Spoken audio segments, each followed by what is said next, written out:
வருகின்ற டிசம்பர் 25ஆம் தேதி அன்று நடைபெற இருக்கின்ற கிறிஸ்துமஸ் விழாவுக்கும் என்னுடைய வாழ்த்துக்களை நான் தெரிவித்துக் கொள்கின்றேன்.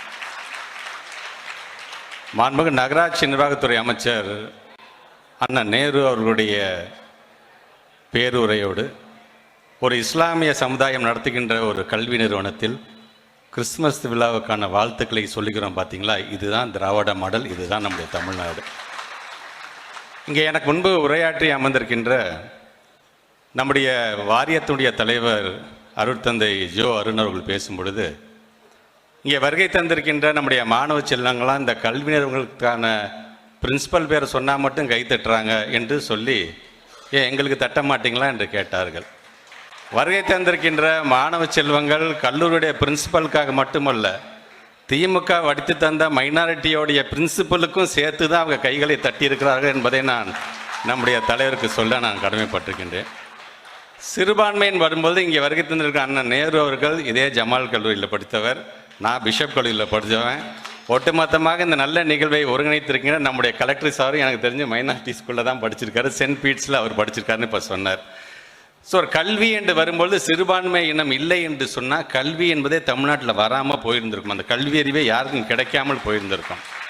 ஆக அந்த அளவிற்கு இன்றைக்கு ஒரு நல்ல ஒரு நிகழ்வாக இந்த நிகழ்வில் குறிப்பாக நம்முடைய அரசாங்கத்துடைய அந்த திட்டங்கள், முதலமைச்சருடைய திட்டங்கள் நாங்கள் எப்படி பாதுகாப்பாக இருக்கோம் என்றதெல்லாம் சொல்லியிருக்கிறோம். நம்முடைய மாண்புமிகு அமைச்சர் நாசர் அவர்கள் உரையாற்றிருக்கின்ற எங்களுடைய சட்டமன்ற உறுப்பினர் இனிகோ இருதராஜ் சொல்லும்போது எவ்வளோ ஒரு பாதுகாப்பாக நாம் இங்கே வாழ்கிறோம் என்று சொன்னால் அதற்கு முதல் காரணம் இந்த திராவிட மாடல் அரசை நடத்தி கொண்டிருக்கிற மாண்புமிகு தமிழ்நாட்டுடைய முதலமைச்சர் என்று சொல்லியிருக்கிறார்.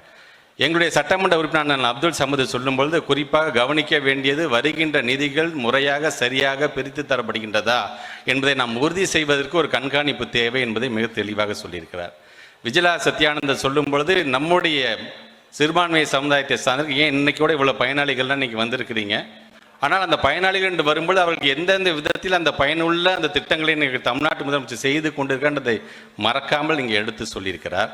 அதே போன்று ஆசியா மரியம் அவர்கள் பேசும்பொழுது கண்ணு மூடும் பொழுது நம்ம எல்லாம் கல்லறைக்குள் செல்வோம், கண்ணு மூடும் பொழுது கபஸ்தனத்துக்கு நாம் செல்வோம், அதற்கு ஒரு இடம் தேவை என்று சொல்லும் பொழுது கண் திறந்து அதை தந்தவர் நம்முடைய தமிழ்நாட்டுடைய முதலமைச்சர் என்பதை மறக்காமல் இங்கே அதை சொல்லியிருக்கின்றார்.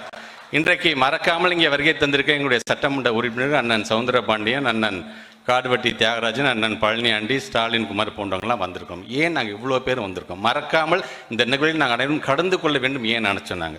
இன்றைக்கு திராவிட முன்னேற்ற கழகம் ஆட்சியில் இருக்குது என்று சொன்னால் இன்றைக்கு மேடையிலே நாங்கள் தான் அமைச்சர்களாக சட்டமன்ற உறுப்பினர்களாக நம்முடைய வணக்கத்துக்குரிய மேயர் அண்ணன் நண்பர்கள்லாம் வந்திருக்காங்கன்னா சிறுபான்மை மக்கள் உங்களுடைய ஆதரவு இல்லை என்று சொன்னால் நாங்கள் இல்லை என்பதை அந்த நன்றி கடனோடு இன்றைக்கு நாங்கள் கலந்திருக்கிறோம் என்பதற்காகத்தான் இன்றைக்கு முறையாக நாங்கள் இங்கே வருகை தந்திருக்கின்றோம். நம்முடைய ஜோ அருண் சார் சொல்லும்போது ரெப்படேட்டிவாக நம்ம சொல்லிக்கிட்டே இருக்கணும். ஆல்மோஸ்ட் பார்த்திங்கன்னா எல்லாத்தையுமே இங்கே வருகை தந்திருக்கின்ற விஜயராஜ்குமார் சார், சுரேஷ் சார் எல்லாமே பேசி முடிச்சுட்டாங்க.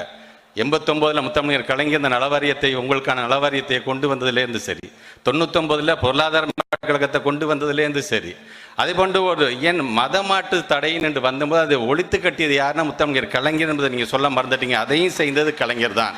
இங்கே எல்லாரும் சொன்ன மாதிரி நம்முடைய சிறுபான்மை மக்களுடைய பெண் பிள்ளைகள் போய் தங்குறதுக்கான ஒரு விடுதியை தனியாக கட்டி கொடுத்தது யாருன்னு பார்த்தீங்கன்னா கலைஞர் தான். இன்றைக்கி அதே வகையில் நம்முடைய மாண்புமிகு தமிழ்நாட்டுடைய முதலமைச்சர் 2022 அதையும் நீங்கள் ரொம்ப அழகாக சொன்னீங்க. அந்த உபதேசியர்களும் மற்றும் பணியாளர்களுக்கான நலவாரியத்தை கொண்டு வந்தது நாம தான். 3ஆம் வகுப்பிலிருந்து 6ஆம் வகுப்பு வரை படிக்கக்கூடிய பிள்ளைகள், அதுவும் கிராம பகுதியை சார்ந்திருக்கின்ற சிறுபான்மை மாணவிகளுக்கு ஊக்கத்தொகையை, கல்வி ஊக்கத்தொகை வழங்கியது நம்முடைய மாண்புமிகு தமிழ்நாட்டுடைய முதலமைச்சர் தான். இங்கே அண்ணன் இனிகோனன் சொன்னது போல் இந்த மைனாரிட்டி சார்ந்திருக்கின்ற அவர்கள்லாம் வரவழைத்து அதற்கான ஒரு தனியாக ஒரு கூட்டம் அமைத்து அவங்களுடைய குறைகள்லாம் கேட்டு அதன் மூலமாக வந்தது தான் கிராம பகுதியை சார்ந்திருக்கின்ற அரசு உதவி பெறுகின்ற பள்ளிகளுக்கும் இந்த காலை உணவு திட்டத்தை கொண்டு வர வேண்டும். அந்த பகுதியில் இருக்கின்ற உதவி பெறுகின்ற பள்ளியை சார்ந்திருக்கின்ற தமிழ் வழியில் படிக்கின்ற பிள்ளைகளுக்கும் புதுமை பெண் திட்டத்தை கொண்டு செல்ல வேண்டும், தமிழ் புதுவன் திட்டத்தை கொண்டு செல்ல வேண்டும் என்று இப்படி பார்த்து செய்யக்கூடிய ஒரு முதலமைச்சர் நாம் பெற்றிருக்கின்றோம். தமிழ்நாடு நம்மை பொறுத்த வரைக்கும் ஒரு பாதுகாப்பான நாடாக இருக்கின்றது, அனைவருக்குமான ஒரு நாடாக இருந்து கொண்டிருக்கின்றது. ஆனால் இதெல்லாம் கடந்து இன்னைக்கு என்ன பேசுகிறாங்க, குறிப்பாக அண்ணல் அம்பேத்கர் நமக்காக சொல்லும் பொழுது சிறுபான்மை மக்களுக்கு நாம் பாதுகாப்பாக இருக்க வேண்டும், பெரும்பான்மையினர் என்று யார் சொல்லுகிறார்களோ அவர்களுக்கான ஒரு எல்லை வகுக்கப்பட வேண்டும் என்று சொன்னவர் அண்ணல் அம்பேத்கர் அவர்கள். ஆக இப்படி அவர்களை பின்பற்றக்கூடியவர்களாக அவர்கள் நாங்கள் பெருசாக செலவைக்கிறோம், அவர் லண்டனில் வாழ்ந்த இடத்துல ஒரு நினைவு சின்னம் வைக்கிறோன்னு சொல்லிட்டு அவர் கொண்டு வருகின்ற அரசியல் சட்டத்தை காலை போட்டு மிதிக்கிறாங்க. பார்த்தீங்களா, அது யார் செய்து கொண்டிருக்கிறார்? ஒட்டுமொத்தமாக இன்னைக்கு தமிழ்நாட்டுடைய மக்கள் மட்டுமல்ல ஒட்டுமொத்த இந்தியாவே இன்றைக்கு உற்று நோக்கி கொண்டிருக்கின்றது. அவருக்கான தகுந்த பாடத்தை ஒவ்வொரு முறையும் எங்களுடைய சிறுபான்மை மக்கள் தவறாமல் வழங்குவார்கள். என்றைக்குமே திராவிட முன்னேற்ற கழகத்துக்கும், குறிப்பாக திராவிட மாடல் அரசை நடத்தி கொண்டிருக்கின்ற மாண்புமிகு தமிழ்நாட்டுடைய முதலமைச்சர் கொண்டு வருகின்ற ஒவ்வொரு திட்டத்திற்கும் அவருடைய கரத்தை வலுப்படுத்துகின்ற விதமாக தொடர்ந்து உங்களுடைய நல்ல ஆதரவை நீங்கள் வழங்க வேண்டும் என்று கடமையோடு, நன்றியோடு, சகோதரத்துவமாக நான் இந்த கோரிக்கையை உங்கள் முன்பு வைத்து உங்கள் அனைவருக்கும் என்னுடைய வாழ்த்துக்களை தெரிவித்து இந்த உரையை நிறைவு செய்கிறேன். நன்றி, வணக்கம். பாதகம் செய்பவரை கண்டால் நாம் பயங்கொள்ளலாகாது பாப்பா, மோதி மிதித்து விடு பாப்பா, அவர் முகத்தில் உமிழ்ந்து விடு பாப்பா. அண்மை செய்திகளை உடனுக்குடன் தெரிந்து கொள்ள இணைந்திருங்கள் இயம்நாடு தொலைக்காட்சியுடன்.